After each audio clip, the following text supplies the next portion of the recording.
इस द्वीप के उत्तर पूर्वी कोने में शुइनानडोंग में प्रशांत महासागर का गहरा नीला रंग और भूमि का ऊबड़-खाबड़ चट्टानी तट जोरदार तरीके से मिलते हैं। यहाँ लहरें प्राचीन बेसाल्ट चट्टानों से टकराती हैं, नमकीन सफ़ेद झाग के फव्वारे उठाती हैं, जो समुद्री कोहरे की एक पतली परत में घुल जाते हैं और किंवदंतियों से भरे इस तट को धीरे से ढक लेते हैं। जब आपकी नज़र खनिज जमाव के कारण जादुई सुनहरे और गहरे नीले रंगों से बुने यिन यांग सागर यानी सी को पार कर धीरे धीरे ऊपर उठती है, घुमावदार तटीय राजमार्ग को पार करती है, तो औद्योगिक युग की भव्यता और उतार चढ़ाव का प्रतीक एक विशाल संरचना अप्रत्याशित रूप से आपकी आंखों के सामने आती है। ये शुइनानडोंग का 13 मंजिला खंडहर है, जिसे दुनिया पहाड़ी शहर के पोताला महल के नाम से जानती है। ये अयस्क प्रसंस्करण संयंत्र का खंडहर, जो वीरान पहाड़ी ढलानों पर परतों में ऊपर की ओर निर्मित है, जीलों पर्वत की छाया में अत्यंत शांत और गंभीर दिखाई देता है। ये केवल प्रबलित कंक्रीट का मलबा नहीं है, बल्कि समय के खंडित बिंदु पर बैठा एक मौनकाय विशालकाय मूर्ति है, जो मौसमों के बदलते चक्र और ज्वार भाटे को निहारते हुए प्रतीत होता है। इस खंडहर के भव्य पैमाने को देखने के लिए सबसे निचली नींव से ध्यानपूर्वक जांच शुरू करनी होगी। उस समय जिंगवाशी में तांबे और सोने के अयस्क के प्रचुर उत्पादन को पूरा करने के लिए वास्तुकारों और इंजीनियरों ने जिंगक्वार पर्वत की कठिन स्थलाकृति का लाभ उठाया और पहाड़ी की ढलान के अनुरूप 13 अलग-अलग उत्पादन प्रक्रियाओं को लंबवत रूप से व्यवस्थित किया। सबसे ऊपर अयस्क तोड़ने और पीसने से लेकर मध्य में प्लवनशीलता यानी फ्लोटेशन और गाढ़ा करने तक, और सबसे नीचे परिशोधन और परिवहन तक। पूरा कारखाना एक विशाल गुरुत्वाकर्षण मशीन की तरह था, जिससे अयस्क प्राकृतिक गुरुत्वाकर्षण के बल पर प्रत्येक कंक्रीट प्लेटफॉर्म के बीच से गुजरता था। आज कान फोड़ने वाली मशीनरी की गड़गड़ाहट बहुत पहले शांत हो चुकी है, और उसकी जगह खंडहरों के बीच से बहती पहाड़ी हवा के झोंके सुनाई देते हैं। दशकों के मौसम के कटाव के तहत धब्बेदार कंक्रीट की बाहरी दीवारें पहले ही आसपास की हरी भरी वनस्पति में विलीन हो गई हैं। प्रकृति धीरे धीरे और दृढ़ता से इस भूमि को वापस ले रही है। कोमल हरी लताएं परित्यक्त खिड़की के फ्रेम पर चढ़ गई हैं, एक नाजुक फीते की तरह, औद्योगिक सभ्यता की इस वेदी को सुशोभित करती हैं। जब बादलों और कोहरे पहाड़ों के बीच घूमते हैं, तो 13 मंजिला खंडहर की व्यवस्थित सीढ़ीदार संरचना वास्तव में दूर तिब्बत में स्थित पठारी महल की याद दिलाती है। रान और समृद्धि के मजबूत विरोधाभास में पवित्र और अलंघनीय भव्यता की वो भावना एक अनूठी औद्योगिक सौंदर्य शास्त्र को दर्शाती है। प्रत्येक संरचनात्मक परत समय में जमी हुई एक इतिहास की परत की तरह है, जो पिछली सदी के 30 के दशक में नम हवा में पसीना बहाते श्रमिकों की तस्वीरें रिकॉर्ड करती है। सूरज की किरणें बादलों से होकर टूटती हुई बीमों पर तिरछे पड़ती हैं, अलग अलग लंबाई की परछाइयां डालती हैं। सूरज के साथ साथ पूरा खंडहर धीरे धीरे सांस लेता हुआ प्रतीत होता है। यहाँ कोई कोलाहल में केवल दौर की लहरों की गूंज, जज और पहाड़ी पक्षियों का कलरव है, जो शांति में एक लुभावनी तनाव पैदा करते हैं। ये केवल प्रकृति को जीतने और धरती की गहराई से धन निकालने का मानव का निशान नहीं है, बल्कि ये एक मौन कथा है कि समय कैसे इच्छा शक्ति को मिटाता है और जीवन कैसे राख से फिर से अंकुरित होता है।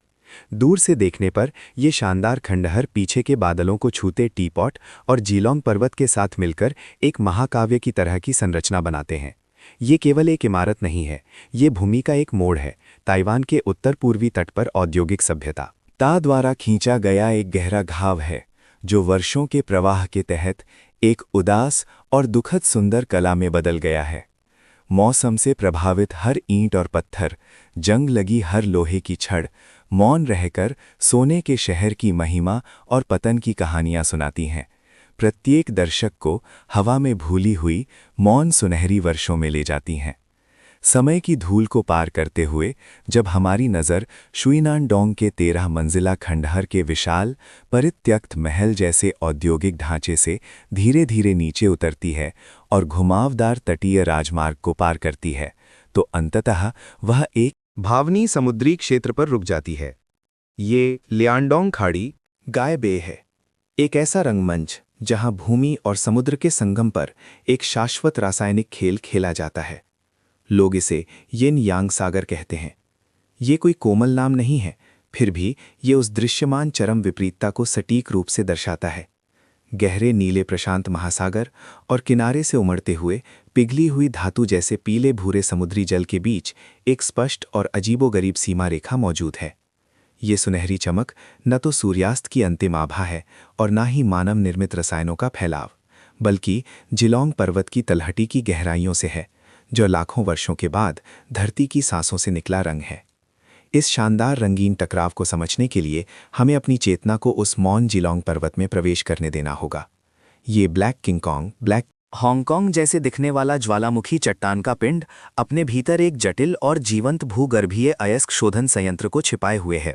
उन चट्टानी दरारों में, जिन्हें समय ने सील कर दिया है, अत्यधिक समृद्ध सल्फाइड खनिज, विशेष रूप से वो चमकता हुआ धात्विक पाइराइट, जिसे अक्सर सोना खोदने वाले सोना मान लेते थे, और साथ ही आर्सेनिक युक्त तांबा अयस्क आर्गनाइट भी मौजूद है। जब ताइवान के उत्तर पूर्वी कोने की प्रचुर वर्षा चट्टानों की दरारों से धरती में रिसती है, तो ये मौन रासायनिक प्रतिक्रिया शुरू हो जाती है।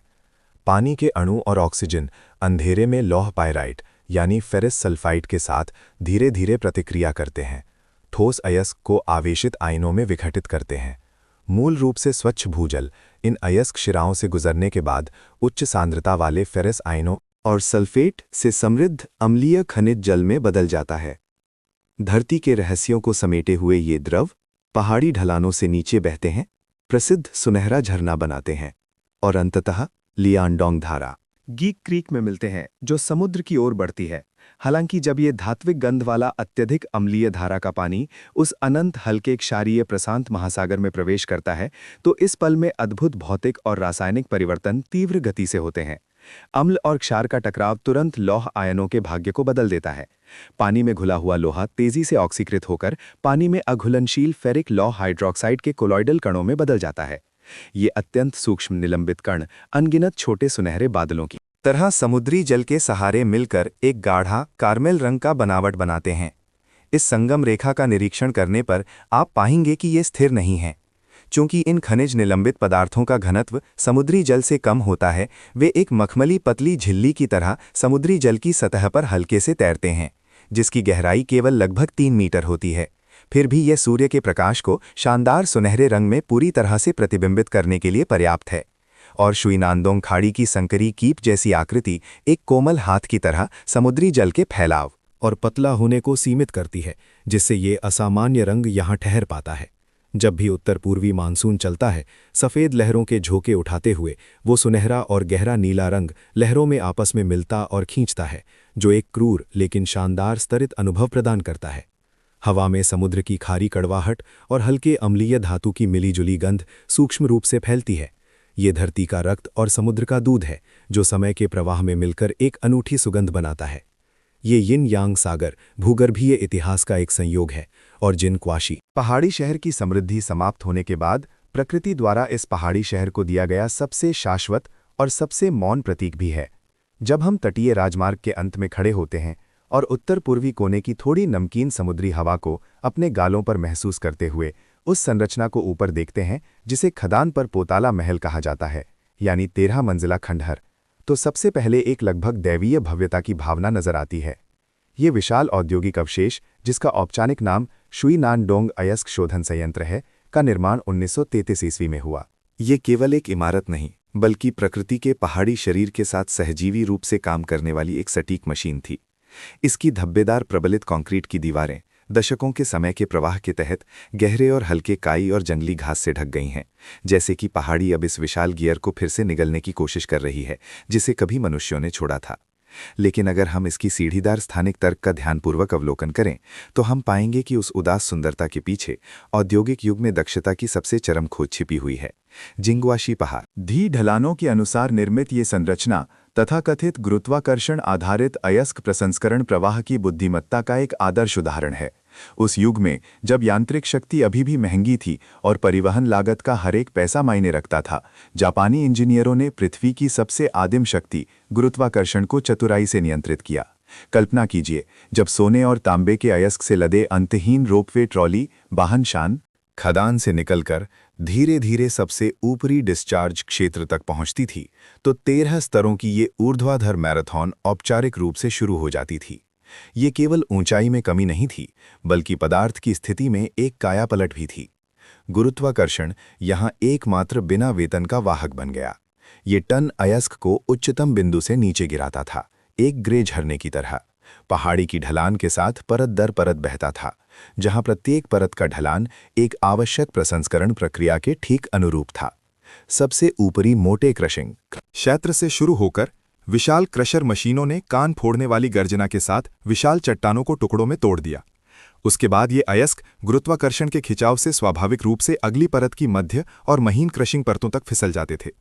यहाँ हवा में कभी सूखी पत्थर की धूल की गंध और यांत्रिक घर्षण से उत्पन्न गर्मी फैलती थी। फिर अयस्क पूरे भवन के हृदय स्थल, पीसने और प्लवनशीलता क्षेत्र में प्रवेश करता था। यहाँ अनगिनत विशाल बॉल मिल्स लगातार घूमती रहती थीं। अयस्क को आटे जैसी महीन पाउडर में पीसती थीं, फिर उसे पानी और रासायनिक एजेंटों के साथ मिलाती थीं। भूभाग के ढलान के कारण इन गाढ़े अयस्क घोल को पंप करने के लिए भारी मात्रा में बिजली की आवश्यकता नहीं होती थी, बल्कि वे गर्तों से होकर अगली परत के प्लवनशीलता टैंकों में बह जाते थे। विभिन्न खनिजों के भौतिक गुणों का उपयोग करते हुए सोने, चांदी और तांबे के अर्क झाग में उछलते थे, जबकि बेकार चट्टानें नीचे की ओर डूबती रहती थीं।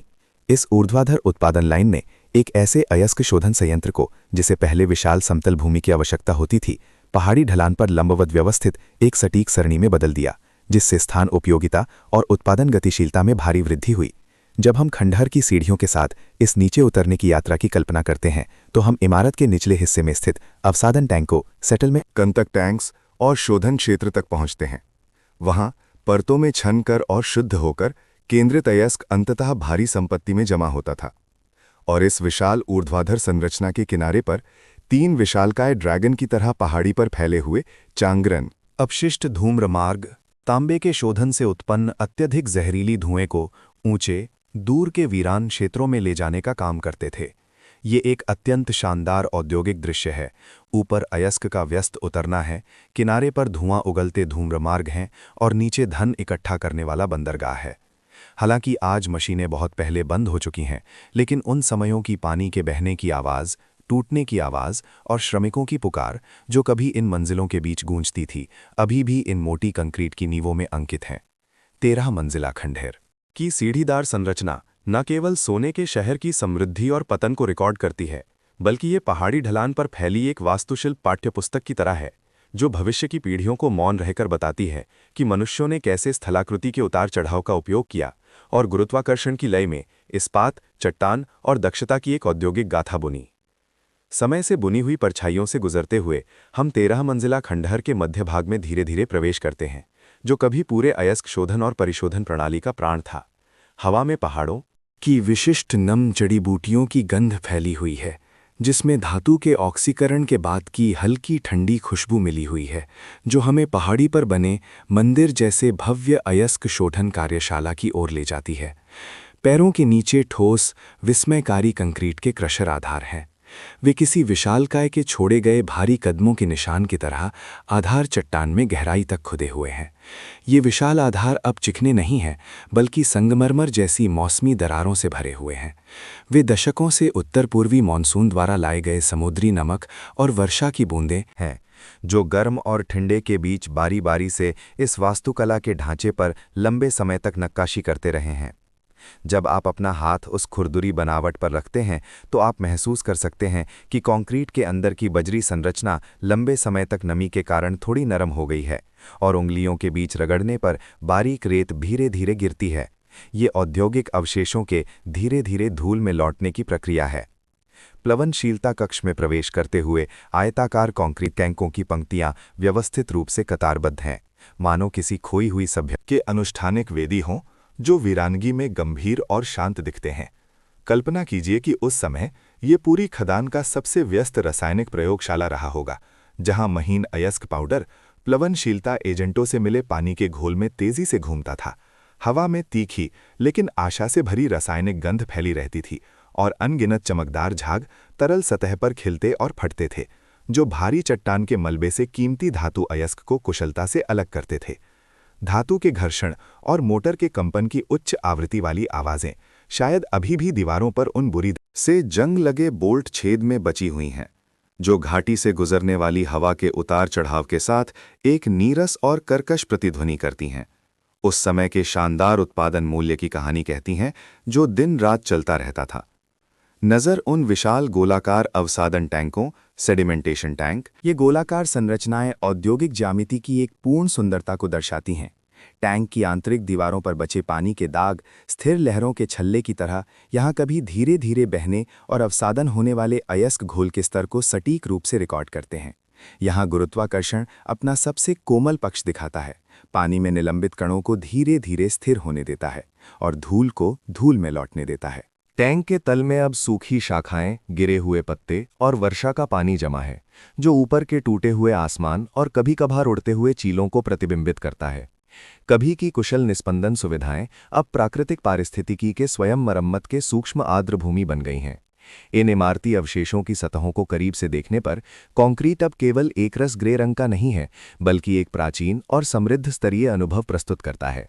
लाइकेन और काय साल भर छायादार गड्ढों में पनपते हैं, गहरे हरे और हल्के ग्रे रंग की प्राकृतिक पहेलियां बनाते हैं। तांबे से समृद्ध धातुमल वर्षा के पानी से धुलकर संरचनात्मक दरारों में रिस गया है, जिससे गहरे और हल्के नीले हरे रंग के क्रिस्टल बचे हैं, जो लापरवाही से बहे हुए औद्योगिक आंसुओं की तरह सूरज की रोशनी में धुंधली चमक बिखेरते हैं। प्रत्येक लंबी दरार, प्रत्येक उजागर जंग लगी स्टील की छड़ प्रकृति की वापसी की लड़ाई में समय द्वारा छोड़ी गई एक ट्रॉफी है।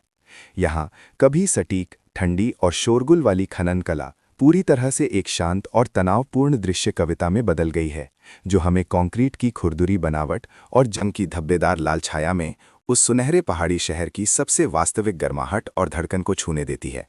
जब आप शुई नैंडोंग के चांगरेन समुदाय से नीचे की ओर देखते हैं या तटीय राजमार्ग से इस मौन सुनहरे पहाड़ी शहर को ऊपर देखते हैं, तो महल जैसी परतों वाले अयस्क शोधन संयंत्र के खंडहर के अलावा सबसे चौंकाने वाला दृश्य 3 विशाल ग्रे प्रबलित कंक्रीट पाइप हैं, जो विशाल अजगरों की तरह हरे भरे पहाड़ों के बीच रेंगते हुए और घूमते हुए प्रतीत होते हैं। यही प्रसिद्ध चांगरेन अपशिष्ट धूम्र मार्ग हैं, जिन्हें स्थानीय निवासी श्रद्धा से जिंगवा शी के 3 ड्रैगन कहते हैं। वे केवल औद्योगिक अवशेष नहीं हैं, बल्कि जहरीले धुएं को नियंत्रित करने और प्राकृतिक पर्यावरण से जूझने के मानव प्रयासों के विशाल स्मारक हैं। ये तीनों धूम्र मार्ग पहाड़ी ढलान पर फैले हुए हैं, जिनमें से प्रत्येक का माप आश्चर्यजनक है। इनका व्यास लगभग 4.4 मीटर और ऊंचाई लगभग 2.6 मीटर है, जो एक वयस्क को अंदर सीधा चलने के लिए पर्याप्त है। वे अयस्क शोधन संयंत्र के पीछे से शुरू होते हैं, खड़ी ढलान के साथ घुमावदार रूप से ऊपर बढ़ते हैं, गहरी घाटियों को पार करते हैं और चोटियों पर चढ़ते हैं। उनकी फैली हुई स्थानिक आकृति भूभाग के साथ उठती गिरती है। एक की लंबाई 1 किलोमीटर से अधिक है और कुल लंबाई कई किलोमीटर की है। वे इसी तरह चुपचाप रुईफांग की पहाड़ियों में समा गए हैं। इन धूम्र मार्गों का जन्म तांबे के शोधन की प्रक्रिया के दौरान होने वाले भारी नुकसान के कारण हुआ था। जब अयस्क शोधन संयंत्र पूरी गति से चल रहा था, तो सोने, चांदी और तांबे के अयस्क को शुद्ध करने वाली भट्टियों से उच्च सांद्रता वाले सल्फर डाइऑक्साइड और आर्सेनिक यौगिकों गैस से युक्त तीखी अपशिष्ट गैसें निकलती थीं। इन जहरीले धुएं को, जो जीवन को दम घोटने में सक्षम था, निवासियों के जीवन वाली घाटी में ना रहने देने के लिए इंजीनियरों ने पीछे की पहाड़ी पर इन विशाल नलिकाओं का निर्माण करने का फैसला किया, ताकि धुएं को 400 मीटर की ऊंचाई पर स्थित एक निर्जन पहाड़ी चोटी पर छोड़ा जा सके। आप उस स्थानिक लय की कल्पना करने की कोशिश कर सकते हैं। 3 मोटी 30 सेंटीमीटर ग्रे विशालकाय ड्रैगन चांदी जैसी सफ़ेद घास के ज्वार में कभी दिखाई देते हैं और कभी छिप जाते हैं। उनकी सतह वर्षों के समुद्री हवा के कटाव के कारण धब्बेदार हो गई है। खुरदुरी कंक्रीट की बनावट महीन दरारों से भरी हुई है और गहरे हरे लाइकेन और काई शल्क की तरह उन पर ढके हुए हैं। पहला धूम्र मार्ग तीव्र अम्लीय क्षरण के कारण ढह गया था, इसलिए दूसरा और तीसरा उसके बाद बनाए गए। दिलचस्प बात यह है कि जब तीसरा धूम्र मार्ग अंततः पूरा हो गया और उत्सर्जन की भारी जिम्मेदारी उठाने के लिए तैयार था, तभी तांबे के शोधन का शोर अचानक बंद हो गया। ये सबसे नई पाइपलाइन ने कभी वास्तव में एक सांस भी धुआं नहीं उगला और औद्योगिक युग के अंत के साथ अनंत निद्रा में डूब गई। आज इस क्षेत्र को भारी धातु प्रदूषण नियंत्रण क्षेत्र घोषित किया गया है, और वे गले जो कभी जहरीले धुएं उगरते थे, के अंदर अभी भी इतिहास द्वारा संचित हानिकारक पदार्थ शेष हैं। पाइप के अंदर एक दुनिया से कटा हुआ शांत स्थान है, जहां कभी कभार हवा पाइप के मुंह से गुजरती है, एक धीमी बांसुरी जैसी खोखली आवाज निकालती है, जो 1000 मीटर लंबी संकरी सुरंग में गूंजती है। दूर से देखने पर ये 3 धूम्रमार्ग गोधूली के प्रकाश और छाया में एक कठोर औद्योगिक सौंदर्य शास्त्र प्रस्तुत करते हैं। वे पर्यावरण विनाश के ऐतिहासिक गवाह भी हैं और एक अजीबोगरीब व्यवस्था की भावना भी दर्शाते हैं, मानो वे इस विशाल पर्वत की धमनियां हों, जो आसपास के जंगली घने प्राकृतिक दृश्य के साथ एक मजबूत विपरीतता बनाते हैं। समय के प्रवाह के साथ जंगली घास धीरे धीरे उनके कृत्रिम किनारों को ढक लेती है, जिससे वे धरती से उगे हुए प्रागैतिहासिक जीवों की तरह लगते हैं। चांगरेन धूम्रमार्ग अपनी भव्य घुमावदार आकृति से एक ऐसे युग का वर्णन करता है जो धन संपन्न लेकिन दागदार था, और पर्वत और समुद्र के संगम पर चुपचाप इस आधी सदी के समय की खंडित कहानी को लिखता है, जो इस भूमि पर सबसे अविस्मरणीय औद्योगिक परिदृश्य बन गया है। जब हम विशाल पहाड़ी शहर की संरचना से अपनी दृष्टि हटाकर उन भौतिक विवरणों पर केंद्रित करते हैं जिन्होंने शानदार वर्षों को सहारा दिया था, तो समय अब केवल एक अमूर्त प्रवाह नहीं रह जाता, बल्कि आंखों से दिखने वाली छूने योग्य परतों और बनावट में बदल जाता है। उन भारी स्टील के बीमों के पास जाएं, जिन्होंने अपनी सहारा देने वाली कार्यक्षमता खो दी है, तो आप प्रकृति की सबसे जंगली और नाजुक नक्काशी देखेंगे। वो एक मैं कीमिया हूँ जिसे ऑक्सीकरण कहता हूँ। शुइनाइनडोंग की विशिष्ट खारी, नम समुद्री हवा, प्रशांत महासागर की गहराइयों से नमक और जिंगवाशी की साल भर न मिटने वाली बूंदाबांदी को साथ लिए दिन ब दिन स्टील के सूक्ष्म छिद्रों में रीसती है, जिससे मूल रूप से कठोर, ठंडी गहरी ग्रे कच्ची लोहा परत दर परत अलग अलग गहरे, हल्के लाल भूरे और जले हुए नारंगी रंगों में बदल जाता है। ये लौह ऑक्साइड के क्रिस्टल धातु की सतह पर चुपचाप खिलते हुए मुरझाए फूलों की तरह हैं, जिनकी बनावट खुरदुरी और सूखी है। यदि आप झुककर बारीकी से देखें तो आप पपड़ीदार जंग की परत देखेंगे, और हल्के से छूने पर महीन धूल समय की राख की तरह झड़ेगी। वो दशकों के एकाकी वर्षों में पदार्थ का धीरे धीरे और दृढ़ता से धरती के सबसे आदिम रूप में वापस लौटने की प्रक्रिया है। पीछे मुड़कर उन कंक्रीट की दीवारों पर नजर डालें, जो कभी करीने से पोती गई थीं, लेकिन अब घावों से भरी हैं। समय का क्षरण एक लुभावनी अधूरी कविता को दर्शाता है। कई परतें रंग की, लंबे समय तक गर्मी और ठंड के विस्तार और संकुचन और अम्लीय वर्षा के रासायनिक क्षरण के कारण सूखी हुई धरती या पुरानी पेट की छाल जैसी दरारें दिखाती हैं। सबसे बाहरी परत की पपड़ी मुड़कर दीवार से अलग हो रही है, जिसके किनारे नुकीले और नाजुक हैं, जैसे कि उतरती हुई पुरानी त्वचा की परतें। नीचे की धूसर सफ़ेद सीमेंट की परत और उससे भी गहराई में विभिन्न उत्पादन कालों की मरम्मत के निशानों को दर्शाते हुए रंगीन धब्बे दिखाई देते हैं। ये एक गैर मानवीय इच्छा द्वारा निर्मित रंगीन व्यवस्था है, मूल रूप से एकरस औद्योगिक नीला और सुरक्षा पीला, हवा और बारिश में धुलकर उदास ग्रे नीले और धब्बेदार हल्के पीले रंग में फीका पड़ गया है, जो एक दूसरे से गुंथे हुए अतिव्यापी हैं और प्रकृति के हाथों से एक अमूर्त स्याही चित्रकला जैसी प्रवाहित गति से रंगे गए हैं, जहां प्रत्येक बहने का निशान एक बार यहां हुई भारी वर्षा को रिकॉर्ड करता है। और इन दरारों और परछाइयों के संगम के अंधेरे में नमी ने एक और कोमल जीवन शक्ति को जन्म दिया है। काई, समय के ये संरक्षक खंडर के औद्योगिक घावों को लगभग दयालु तरीके से ढक रहे हैं। उन छायादार जगहों पर जहां सूरज की रोशनी मुश्किल से पहुंच पाती है, या प्रतर्त जल निकासी पाइपों के जंग लगे किनारों पर गहरे हरे रंग की मोटी मखमली परत बिछी हुई है। काई की प्रत्येक सूक्ष्म पत्ती में पहाड़ों की नम धुंध भरी हुई है। वे सुबह की हल्की रोशनी में चमकती हुई पानी की बूंदें बिखेरती हैं। वो जीवन से भरपूर मुलायम हरा रंग, पीछे के भारी इस्पात की कठोरता और रंग की पपड़ी के सूखेपन के साथ एक अत्यंत मजबूत दृश्य और स्पर्शनीय विपरीतता बनाता है। ये पदार्थ और प्रकृति का गहरा सहजीवन है। खंडहर अब मृत्यु का प्रतीक नहीं है, बल्कि एक सांस लेने वाला पारिस्थितिक रंगमंच है। जब आप यहाँ चुपचाप खड़े होते हैं, आंखें बंद करके महसूस करते हैं, वाह, मैं धातु के जंग की गंध, नम मिट्टी और हल्के समुद्री नमक की एक विशेष खुशबू फैली होती है। ये 13 मंजिला खंडहर की अद्वितीय ऐतिहासिक गंध है। कभी कभार परित्यक्त छेदों से हवा के गुजरने की सिसकती आवाज आती है, जैसे ये खंडहर समय से फुसफुसा रहा हो। पदार्थों का ये कायापलट इस तांबा शोधन संयंत्र की जीवंत कहानी को रिकॉर्ड करता है कि कैसे ये एक शोरगुल वाले कोलाहलपूर्ण विशाल औद्योगिक हृदय से धीरे धीरे शांत हुआ, ठंडा हुआ और अंततः प्रकृति और मानव सभ्यता द्वारा संयुक्त रूप से निर्मित एक विशाल संस्थापन कला में बदल गया।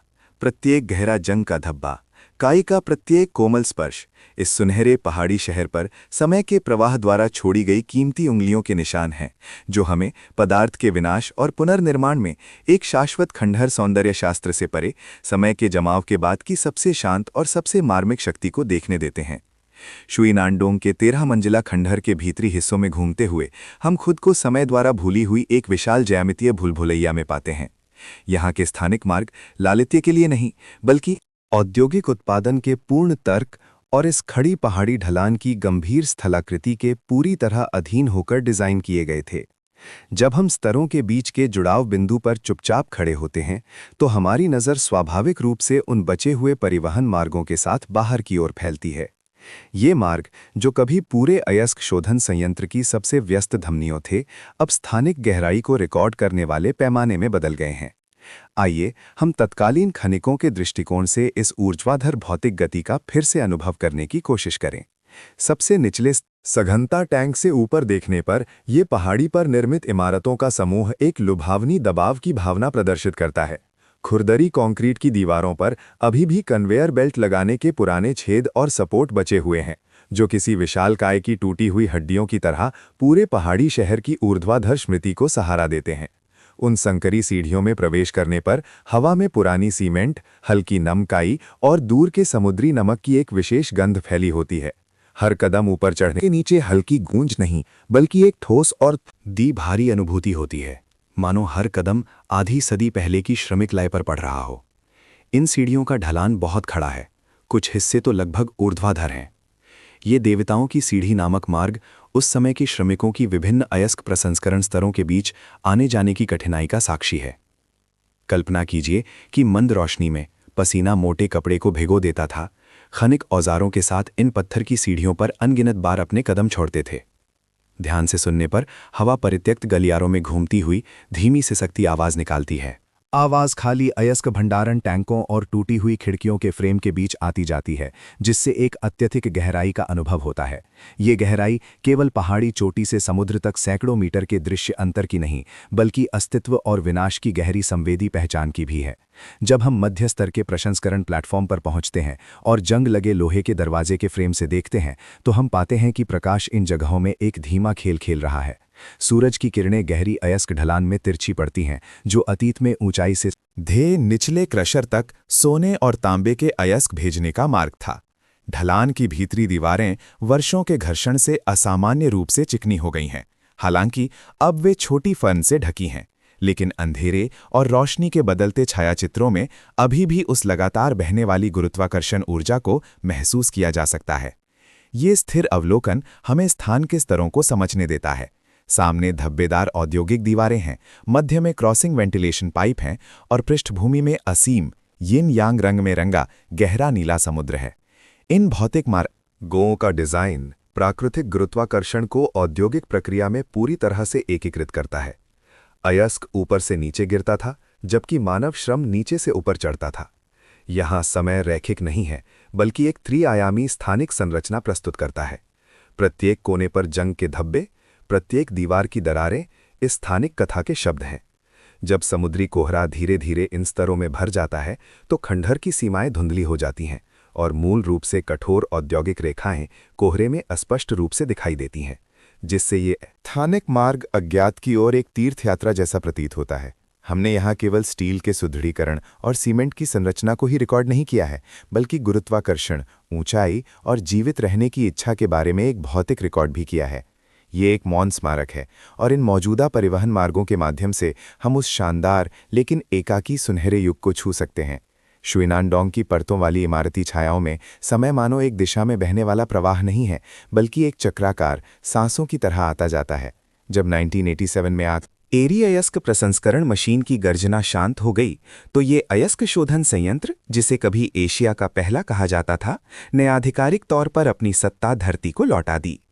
आज जब आप ताइवान रूट 2 तटीय राजमार्ग के किनारे खड़े होकर इस 13 मंजिला खंडहर को देखते हैं, तो आंखों के सामने इस्पात और धूल की कठोरता नहीं, बल्कि प्राकृतिक शक्तियों द्वारा बारीकी से खींची गई एक हरी भरी महाकाव्य तस्वीर होती है। यहाँ दशकों से प्राकृतिक अनुक्रमण का एक नाटक चल रहा है, एक ऐसा जीवन हस्तांतरण जो चुपचाप खंडहरों के बीच हो रहा है, जो इस औद्योगिक खंडहर को धीरे धीरे और सुरुचिपूर्ण ढंग से एक जीवित हरे महल में बदल रहा है। हवा में गहरे समुद्री नमक और नम मिट्टी की सुगंध फैली हुई है। ये उत्तर पूर्वी मानसून और पहाड़ी शहर के बीच लंबे संवाद की खुशबू है। खंडहर की खुरदुरी गहरे भूरे रंग की ऑक्सीकृत कंक्रीट की दीवारों पर सबसे पहले पहुंचने वाले अग्रणी सूक्ष्म लाइकेन और काई होते हैं। वे एक मखमली हरी पतली झिल्ली की तरह कभी ठंडी औद्योगिक रेखाओं को धीरे से ढकते हैं। अपने सूक्ष्म अम्लीय स्राव का उपयोग करके दशकों की शांति में चूने को धीरे धीरे घोलते हैं और बाद के जीवन के लिए भूमि तैयार करते हैं। उसके बाद दरारों में महीन मिट्टी जमा होती है और हवा में उड़ते हुए पक्षियों द्वारा ले जाए गए बीजाणु अंततः सीमेंट की दरारों में अपना ठिकाना पाते हैं। सबसे अद्भुत अवलोकन आश्चर्यजनक रूप से भेदने वाले फर्न पौधों का है। अत्यधिक भारी धातु सामग्री वाली भूमि और दीवार के आधार पर अत्यधिक जीवन शक्ति वाले चांदी के पीछे वाले फर्न, सिल्वर बैक्ड फर्न, अपनी चांदी जैसी सफ़ेद पीठ को धीरे से फैलाते हैं। ये पौधा पर्यावरण के प्रति अविश्वसनीय सहनशीलता रखता है और आर्सेनिक और तांबे के अवशेषों से भरी मिट्टी में भी सुरक्षित रूप से रह सकता है। इस औद्योगिक खंडहर में सबसे वफादार संरक्षक बन जाता है और खंडहर के गहरे गलियारों और खुले अयस्क प्रसंस्करण टैंकों के बीच शानदार ट्री फर्न विशाल हरे छातों की तरह खंडहर के केंद्र से ऊपर उठते हैं। ये जीवित जीवाश्म जैसे फर्न अपने मोटे शल्कदार तनों और आसमान की ओर फैले हुए जटिल पत्तों से मानव निर्मित संरचना और प्रकृति की सीमा को धुंधला करते हैं, जिससे ये 13 मंजिला इमारत वर्षावन में खोए हुए माया पिरामिड की तरह दिखती है। समय के प्रवाह के साथ अधिक शक्तिशाली जीवन शक्ति हस्तक्षेप करना शुरू करती है। बरगद और रक्त कचनार ब्लडवुड की जड़ें धरती की धमनियों की तरह कंक्रीट की संरचना के भीतर घूमती और फैलती हैं। ये जड़ें मौन रहकर वे वाली शक्ति प्रदर्शित करती हैं। वे कठोर दीवारों में घुस जाती हैं, दरारों को बड़ा करती हैं, मानव निर्मित दीवारों को कसकर गले लगाती हैं, मानो वे प्रजातियों के पार एक धीमा आलिंगन कर रही हों। सीमेंट अब बाधा नहीं है, बल्कि जीवन को ऊपर चढ़ने के लिए एक कंकाल है। दीवारों पर खिड़कियों के छेद प्रकाश और छाया के मेल का एक मंच बन गए हैं, जिससे फर्न के बारीक पत्ते सुबह शाम की हल्की रोशनी में आकर्षक छायाचित्र बनाते हैं। शरद ऋतु की गोधूली में पहाड़ी पर फैली घासें लहरों की तरह हिलती हैं। चांदी जैसी सफ़ेद फूल की टहनियाँ कभी अयस्क ले जाने वाले कन्वेयर बेल्ट के अवशेषों को ढक लेती हैं। ये कोई आक्रमण नहीं, बल्कि एक शांत सहजीवन है। प्राकृतिक शक्तियाँ मानव अस्तित्व के निशानों को मिटाना नहीं चाहतीं, बल्कि एक लगभग शाश्वत धैर्य के साथ औद्योगिक गतिविधियों द्वारा छोड़े गए घावों को ठीक कर रही हैं। मानव निर्मित संरचनाएं समय के साथ धीरे धीरे नष्ट होती और गिरती जाती हैं, जबकि वनस्पति समय रहते उन खाली जगहों को भर देती है। ये शांत सहजीवन समय के भार को रिकॉर्ड करता है और हमें दिखाता है जब मानव की महत्वाकांक्षा रुक जाती है तो धरती की कोमलता इस मौन सुनहरे पहाड़ी शहर को फिर से समेट लेगी और इसे खंडहरों की सुंदरता में अमरता का एक और रूप प्रदान करेगी। जब प्रशांत महासागर की हल्की हवा अभी भी देर रात की ठंडक लिए शुइनानडोंग की परत दर परत मंदिर जैसी कंक्रीट की सतह से धीरे से गुजरती है, तो पूरी दुनिया अभी भी सांसों के किनारे पर टिकी है, प्रकाश और छाया के पहले आगमन का इंतजार कर रही है। ये 13 मंजिला खंडहर, जिसे खदान पर पोताला महल कहा जाता है, भोर से पहले एक ठंडी और शांत नीली रंगत में दिखता है, जो दशकों के भाग ये औद्योगिक रंग का संचय है और आसपास के हरे भरे पहाड़ों के साथ एक अजीबोगरीब दृश्य तनाव पैदा करता है। जैसे ही क्षितिज के उस पार एक हल्की सुनहरी चमक दिखाई देती है, प्रकाश लगभग गणितीय सटीकता के साथ खंडहर के शक्तिशाली ज्यामितीय किनारों पर धीरे धीरे सरकना शुरू करता है। सुबह की पहली किरणें सबसे महीन ब्रश की तरह हैं, जो परित्यक्त अयस्क शोधन संयंत्रों के विशाल आकृतियों को चित्रित करती हैं। कभी अंधेरे में धुंधले बीम और वेंटिलेशन पाइप प्रकाश और छाया के उत्प्रेरक प्रभाव से धीरे धीरे अपनी कठोर और भव्य वास्तुशिल्प इच्छा को प्रकट करते हैं। ये समय के विस्थापन का एक मौन रंगमंच है। जैसे ही सूरज की रोशनी धब्बेदार दीवारों पर परत दर परत पड़ती है, परछाइयां अपनी घंटों लंबी यात्रा शुरू कर देती हैं। उन विशाल और खोखले खिड़की के फ्रेम के बीच काली छाया धीमी गति से झूलते हुए पेंडुलम की तरह खुरदुरी कंक्रीट की बनावट पर समय के निशान अंकित करती है। आप देख सकते हैं कि प्रकाश कैसे उन ऊर्ध्वाधर सतहों पर कूदता है, सबसे ऊपरी सीमेंट टैंक से शुरू होकर धीरे धीरे निचले अवसादन टैंकों तक फैलता है।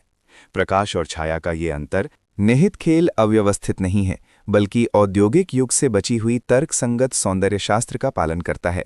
प्रत्येक 90 डिग्री के समकोण मोड़ पर, प्रत्येक समानांतर व्यवस्थित सीढ़ी पर एक लयबद्ध गति का निर्माण करता है।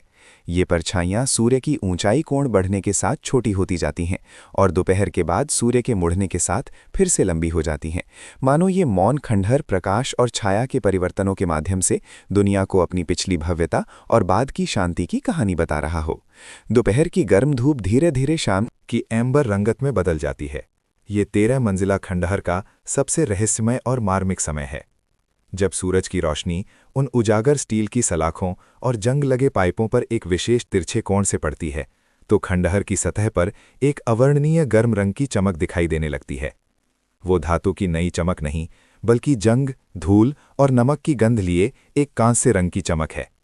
ये गर्म किरणें खंडहर की गहराइयों में गूंजती हैं, मूल रूप से ठंडी औद्योगिक संरचना को लगभग पवित्र रंग में रंग देती हैं। कुछ खास कोणों से सूरज की रोशनी अयस्क शोधन संयंत्र की टूटी हुई छत से गुजरकर खाली कारखाने के अंदर विशाल प्रकाश स्तंभ बनाती है, जिसमें सूक्ष्म धूल के कण तैरते रहते हैं। ऐसे प्रकाश और छाया के प्रवाह में औद्योगिक सौंदर्य शास्त्र अब एक भारी बोझ नहीं है, बल्कि उत्थान और पतन और प्रकृति कैसे धीरे धीरे मानव निर्मित वस्तुओं को वापस लेती है कि एक शानदार कविता है। जैसे ही सूरज पश्चिम में डूबता है, अंतिम हल्की किरण खंडहर के उच्चतम धूम्र मार्ग पर कुछ देर तक टिकी रहती है। इस समय परछाइयां इतनी गहरी हो जाती हैं कि वे लगभग पहाड़ी के साथ एकाकार हो जाती हैं। बकी प्रकाश से प्रकाशित सतहें सूर्यास्त के लाल रंग जैसी तीव्र चमक बिखेरती हैं। ठंडे और गर्म, उज्ज्वल और अंधेरे के इस चरम विपरीतता को ज्यामितीय संरचनाओं के कटाव के तहत एक घन वादी चित्रकला जैसी स्तरितता में प्रस्तुत किया जाता है। समुद्री हवा इस समय तेज होने लगती है। हवा में नमकीन पानी की भाप फैल जाती है, जो इस प्रकाश और छाया के प्रदर्शन में एक धुंधला फिल्टर जोड़ती हुई प्रतीत होती है। जब धब्बेदार सतह से अंतिम गर्म रंग की चमक पूरी तरह से गायब हो जाती है, तो 13 मंजिला खंडहर अपनी अनंत शांति में वापस लौट आता है। अगले दिन की धूप का इंतजार करता है, जो उसे फिर से सुनहरी चादर पहनाएगी, और उस बार बार होने वाले प्रकाश और छाया के चक्र में इस सुनहरे पहाड़ी शहर के समय के प्रवाह का साक्षी बना रहेगा। जैसे जैसे शरद ऋतु गहरी होती है, दूर प्रशांत महासागर का क्षितिज एक भारी और नम शक्ति को पैदा करना शुरू कर देता है। उत्तर से आने वाली ये उत्तर पूर्वी मानसून धरती की शांत और लंबी सांसों की तरह उत्तरी प्रशांत की ठंडक और समुद्र की विशिष्ट खारी गंध के साथ ज़ीलोंग द्वीप, कीलोंग आइलैंड दी की लहरों को पार कर समय पर इस शांत पहाड़ी शहर तक पहुंचती है, जो पहाड़ और समुद्र के संगम पर स्थित है। यहाँ जलवायु अब केवल पृष्ठभूमि नहीं है, बल्कि एक अदृश्य मूर्तिकार है, जो शुइनान डोंग के 13 मंजिला खंडहर पर दिन ब दिन एक सदी लंबी सूक्ष्म रचना कर रहा है। यहाँ की बारिश अक्सर मूसलाधार और शोरगुल वाली नहीं होती, बल्कि एक लगभग पारदर्शी, महीन और लगातार बुनी हुई जाल की तरह होती है। वे एक बुने हुए पतले कोहरे में बदल जाती हैं, जो धीरे धीरे कोमलता से खंडहर की पहाड़ी पर बनी महल जैसी परतदार कंक्रीट रीढ़ को ढक लेती हैं। कोहरा घाटियों में बहता है, ग्रे नीली पतली चादरों की तरह, औद्योगिक संरचनाओं और प्राकृतिक पहाड़ों के बीच की तीखी सीमाओं को धुंधला कर देता है, जिससे विशाल अयस्क शोधन संयंत्र की संरचना धुंधली बारिश में और भी गहरी और थोड़ी उदास दिखाई देती है। जब आप चांगरेन पवेलियन से नीचे देखते हैं, तो आप देखेंगे कि परित्यक्त कारखाने की इमारतें हल्की बारिश में एक नम स्याही के रंग में दिखती हैं। प्रत्येक धब्बेदार दीवार पानी से भीगी हुई है, जिससे गाल तौर कर सूखी धूल के नीचे छिपी हुई मूल बनावट उजागर होती है। समुद्री हवा के साथ ऐसी लवणता आती है जिसे नंगी आंखों से देखना मुश्किल है, लेकिन जो अत्यधिक आक्रामक है। ये सूक्ष्म क्लोराइड आयन मानसून के साथ खंडहर के हर इंच पर चिपक जाते हैं। ये एक मौन भौतिक और रासायनिक क्रिया है। आप देख सकते हैं कि कभी कठोर, ठंडी कंक्रीट की सतहें खारी और नम हवा के लंबे समय तक संपर्क में रहने से आश्चर्यजनक रूप से सूक्ष्म परिवर्तन से गुजरी हैं। समुद्री नमक इमारत के छिद्रों में बार बार क्रिस्टलीकर, विस्तार और फिर से घुलने का चक्र करता रहता है। नमक क्षति नामक ये क्रिया संरचना की ऊपरी परत को प्राचीन शल्कों की तरह परतदार और भुरभुरा बनाना शुरू कर देती है। मूल रूप से चिकने खंभे इलेक्ट्रॉनिक माइक्रोस्कोप जैसे अवलोकन के दृष्टिकोण से मधुमक्खी के छत्ते जैसी सूक्ष्म गड्ढों से भरे हुए हैं। वे समय और नमक द्वारा एक साथ गढ़े गए निशान हैं।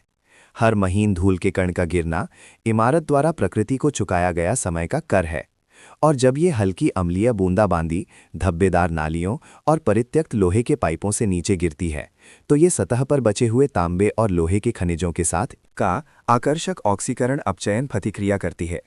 आप देख सकते हैं कि उन गहरे ग्रे प्रबलित कंक्रीट की दीवारों पर धीरे धीरे गहरे नारंगी और गहरे भूरे रंग की ऐसी परतें बनती जाती हैं जो देर शरद ऋतु के सूर्यास्त जैसी दिखती हैं। ये हवा में धातु के धीरे धीरे जलने का प्रमाण है। पानी खनिजों से भारी धातु आयनों को अपने साथ ले जाता है, उन्हें फिर से इमारत की सतह पर चित्रित करता है, जिससे औद्योगिक खंडहर की एक अनूठी रोगग्रस्त सुंदरता का निर्माण होता है।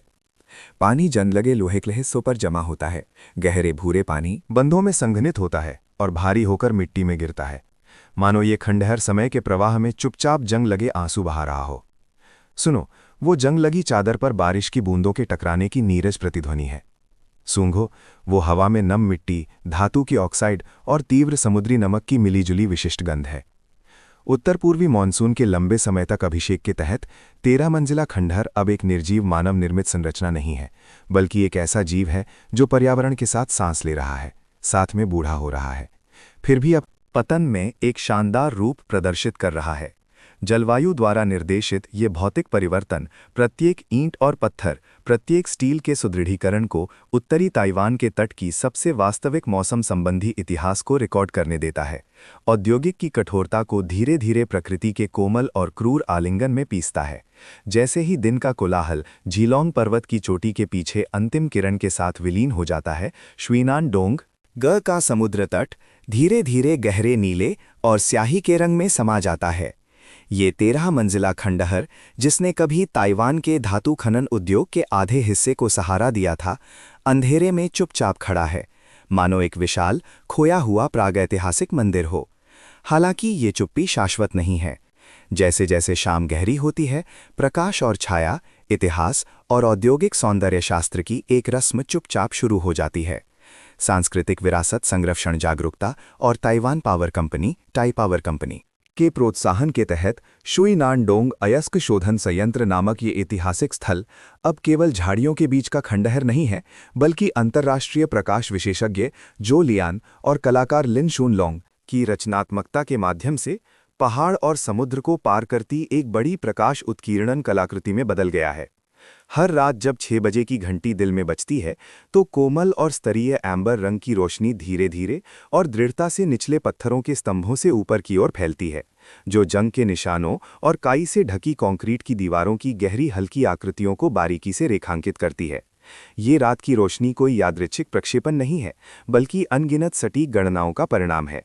इस बहुमूल्य खंडहर को, जिसे एक सांस्कृतिक परिदृश्य के रूप में पंजीकृत किया गया है, को नुकसान न पहुंचाने के लिए डिजाइन टीम ने तीव्र और चकाचौंध करने वाली रोशनी को त्याग दिया और उसके बजाय कोमल एम्बर रंग के बिंदु प्रकाश स्रोत का उपयोग किया, जो अतीत में अयस्क शोधन संयंत्र की रात में आग की रोशनी से जगमगाते मशीनरी के चलने की गर्म छवि का अनुकरण करता है।